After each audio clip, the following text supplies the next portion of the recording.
Hi hello everyone, welcome back to our channel Thennangeetru. இன்றைக்கி வந்து கொஞ்சம் யூனிக்கான அதே சமயம் டிஃப்ரெண்ட்டான ஒரு ரெசிபி தான். இந்த சைட் டிஷ் வந்து சப்பாத்தி, பூரி, இட்லி, தோசை எல்லாத்துக்கும் பர்ஃபெக்டான காம்பினேஷன். ஈவன் நானுக்கு கூட அட்டகாசமாக இருக்கும். இதுக்கு தேங்காய் பேஸ்ட் வந்து நம்ம அரைச்சி சேர்க்க தேவையில்லை. அதே போல் ரொம்ப ரொம்ப மினிமலான இன்க்ரீடியன்ட்ஸ் தான். டைம் வேஸ்ட் பண்ணாமல் நேரடியாக ரெசிபிக்குள்ளே போயிடலாம். இந்த ரெசிபிக்கு நீங்கள் வந்து சின்ன வெங்காயம் தான் யூஸ் பண்ணணுன்ட்டு கிடையாது. இதுக்கு வந்து தாராளமாக நீங்கள் 2 மீடியம் சைஸ் பெரிய வெங்காயத்தை எடுத்துக்கலாம். நான் இன்றைக்கி சின்ன வெங்காயம் தான் யூஸ் பண்ணுறேன். பெரிய வெங்காயம் எடுக்கிறீங்கன்னா கொஞ்சம் ஸ்லைஸாக நறுக்கி உள்ள மிக்ஸி ஜாரில் சேர்த்துக்குங்க. அடுத்ததாக இதில் ஒரு 10லேருந்து 12 பல் போல் பூண்டு சேர்த்துக்கலாம். நம்ம வந்து இதில் இஞ்சி பூண்டு பேஸ்ட் வந்து எதுவுமே சேர்க்க போகிறதில்ல. அதுக்கு பதிலாக பூண்டையும் இஞ்சியும் முழுசாக சேர்த்து உள்ளே அரைச்சி எடுக்க போகிறோம் வெங்காயத்து கூட. இப்போது இது கூட வந்து ஒரு துண்டு இஞ்சி உள்ளே சேர்த்துக்கலாம். அடுத்ததான் ஒரே ஒரு ஏலக்காய், ஒரே ஒரு துண்டு பட்டை. நான் காய்ச்ச அளவுக்கு போதும், பட்டை வந்து அதிகமாக சேர்த்துற வேண்டாம். அடுத்ததான் 2 கிராம்பு. இவ்வளோ தான் வந்து மசாலா பேஸே. அடுத்ததான் ஒரே ஒரு தக்காளியை இந்த மாதிரி 4 ஸ்லைஸ் பண்ணி வச்சுருக்கேன். இப்போ இதை உள்ளே சேர்த்துக்கலாம். தக்காளி கொஞ்சம் நல்லா பழுத்ததாக இருந்தால் இன்னுமே குருமா வந்து கொஞ்சம் கலர் தூக்கலாக இருக்கும். இதை வந்து நல்லா நைஸான பேஸ்ட்டாக அரைச்சி ஓட்டி எடுத்து வச்சுக்கலாம். இப்போ அடுத்தது தாளிப்பை பார்க்கலாம். தாளிப்புக்கு நான் வந்து கொஞ்சம் தாராளமாக தான் எண்ணெய் சேர்க்குறேன். இன்றைக்கி குருமாங்கிறதுனால எண்ணெய் சேர்த்ததுக்கப்புறமா வந்து கொஞ்சமாக ஒரு 1/2 டேபிள் ஸ்பூன் போல் பட்டர் சேர்த்துக்கலாம். இதுக்கு பதிலாக நீங்கள் நெய்யும் தாராளமாக சேர்த்துக்கலாம். இது வந்து முழுக்க ஆப்ஷனல் தான். தாளிப்புக்கு ஒரே ஒரு பிரிஞ்சி இலை சேர்த்ததுக்கப்புறமா எண்ணெயிலேயே வந்து நான் இன்றைக்கி மிளகாத்தூள் சேர்த்துக்கிறேன். இது வந்து காஷ்மீரி ரெட் சில்லி பவுடர். நீங்கள் சப்போஸ் உங்கள்கிட்ட இந்த பவுடர் இல்லைன்னா நீங்கள் நார்மல் மிளகாத்தூளே 1/2 டேபிள் ஸ்பூன் போல் சேர்த்துக்குங்க. இது எண்ணெயில் சேர்த்து வதக்கிறப்போ நமக்கு வந்து குருமா வந்து நல்ல டார்க்கான ரெட்டிஷ் கலரில் ஹோட்டலில் செய்கிற மாதிரி கிடைக்கும் நமக்கு.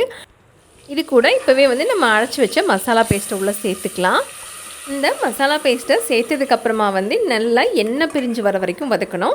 நம்ம வந்து வெங்காயம், தக்காளி, அதே போல் இஞ்சி, பூண்டு எல்லாமே வந்து நம்ம பச்சையாக தான் சேர்த்துருக்கோம். எதுவும் வதக்கி சேர்க்கலை. அதனால் அதோட பச்சை வாசம் போகிற வரைக்கும் நல்லா எண்ணெய் பிரிஞ்சு வர வரைக்கும் நல்லாவே வதக்கணும். இதை நல்லா தொக்கு மாதிரி சுருண்டு வந்ததுக்கப்புறமா இதில் 3 மீடியம் சைஸ் உருளைக்கிழங்கு வந்து சேர்த்துக்கலாம். இதை வந்து நீங்கள் ரொம்ப பெருசாகவும் நறுக்க வேண்டாம். மீடியம் சைஸாக நறுக்குனா வந்து நமக்கு கரெக்டாக இருக்கும், தொட்டு சாப்பிட்றதுக்கும் சரி, எடுத்து சாப்பிட்றதுக்கும். இதுக்கு பதிலாக நீங்கள் கேரட், பீன்ஸு, பட்டாணி என்ன வேணால் சேர்த்துக்கலாம் இந்த குருமாவில். ஆனால் உருளைக்கிழங்கு சேர்த்தா குருமாவுக்கு கொஞ்சம் ருசியும் சரி, அதே போல் அந்த டெக்ஸ்சரும் ரொம்ப ரொம்ப நல்லாயிருக்கும். உருளைக்கிழங்கை சேர்த்த உடனே வந்து தண்ணி சேர்த்துற வேண்டாம். கொஞ்சமாக நல்லா சுருளை வதக்கணும். இதுவும் மேக்ஸிமம் வந்து இந்த குருமாவுக்கு ஒரு 15 மினிட்ஸ் தான் ஆகும். அதிகமாக உங்களுக்கு தேவைப்படாத டைம் வந்து.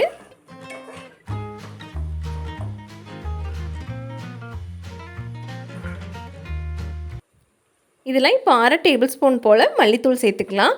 மல்லித்தூளும் சரி, மிளகாத்தூளும் சரி, அதே போல் கரம் மசாலாவும் நார்மல் அளவு தான், அதிகமாக சேர்க்க தேவையில்லை. அடுத்ததான் 1/2 டேபிள் ஸ்பூன் போல் கரம் மசாலா சேர்த்துக்கலாம். நீங்கள் கரம் மசாலா தான் சேர்க்கணும் அப்படின்ட்டு கிடையாது. இதுக்கு பதிலாக தாராளமாக நீங்கள் பிரியாணி மசாலாவும் யூஸ் பண்ணலாம். பிரியாணி மசாலா வீடியோ வந்து நம்ம சேனலில் ஏற்கனவே அப்லோட் பண்ணியிருக்கோம். வீடியோ பார்க்காதவங்க லிங்க் வந்து கீழே கொடுக்குறேன், மறக்காமல் செக் பண்ணுங்கள். அது வதங்கிட்டு இருக்கிறதுக்குள்ளே நம்ம ஒரு சில ஐட்டம் வந்து இடித்து சேர்த்துக்கலாம். இது வந்து கொஞ்சமாக இருக்கிறதுனால மிக்ஸி ஜாரில் போட்டால் சுற்றிக்கிட்டே இருக்கும். அதுக்கு பதிலாக இடித்து சேர்த்திங்கன்னா நல்லா ஃப்ரெஷ்ஷாகவும் வாசனையாகவும் இருக்கும். இதுக்கு 1/4 டீஸ்பூன் போல் சோம்பு, 3/4 டீஸ்பூன் போல் ஜீரகம், சும்மா ஒரு 10 மிளகு மட்டும் சேர்த்துக்கிறேன்.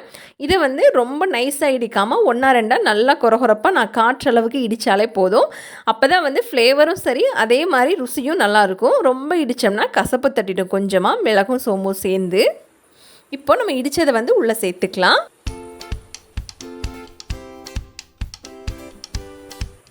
இதில் ஒரு 1/2 டேபிள் ஸ்பூன் இல்லைனா 2 டேபிள் ஸ்பூன் போல் தயிர் சேர்த்துக்கலாம்.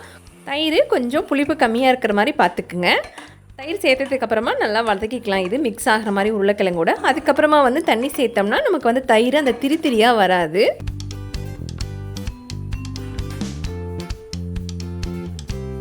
இதில் 1 கப் போல் தண்ணி சேர்த்துக்கலாம்.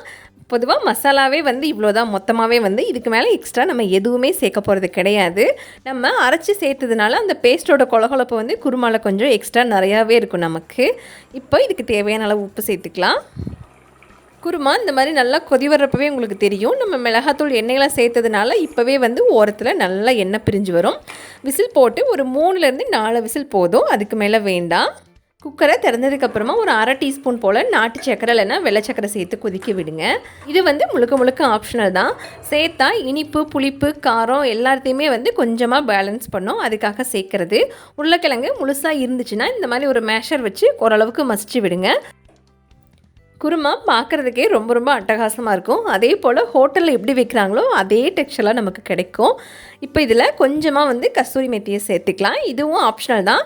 சேர்த்தா மைல்டான அந்த கசப்பு சுவையும் நமக்கு கிடைக்கும். எல்லாமே பேலன்ஸ் ஆகும். கண்டிப்பாக இந்த ரெசிபியை ட்ரை பண்ணுங்கள். வீட்டில் ட்ரை பண்ணிவிட்டு எப்படி இருந்துச்சுன்னு மறக்காமல் சொல்லுங்கள். வீடியோ பிடிச்சிருந்தா வீடியோக்கு ஒரு பிக் தம்ஸ் அப் கொடுங்க. அப்படியே உங்கள் ஃப்ரெண்ட்ஸ் அண்ட் ஃபேமிலி கூட ஷேர் பண்ணுங்கள். நம்ம சேனலுக்கு சப்ஸ்கிரைப் பண்ண மறந்துடாதீங்க. தேங்க்ஸ் ஃபார் வாட்சிங்.